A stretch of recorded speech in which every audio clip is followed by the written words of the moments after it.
When it comes to cooking, precision makes perfect, and that is exactly what the AEG food sensor delivers. The food sensor can be used on most cooking functions, for anything from perfectly baking cakes to steaming fish or roasting meat.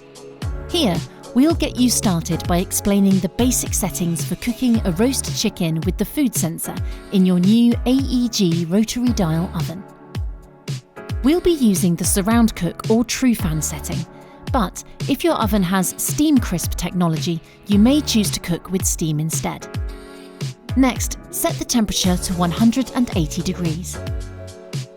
We recommend placing the chicken on the trivet within your roasting tray to easily collect the juices and get better all-round cooking and crisping.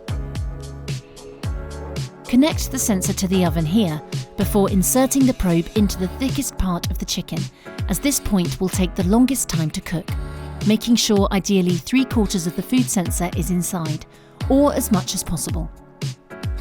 Next, press the probe icon and set the core temperature to 85 degrees. This will achieve a nice crispy skin and better colorization. Press OK to confirm. Remember, as we are cooking to a core temperature, we do not need to set a timer. The food sensor will monitor the core temperature and let you know when the required temperature has been reached. You can then remove the probe.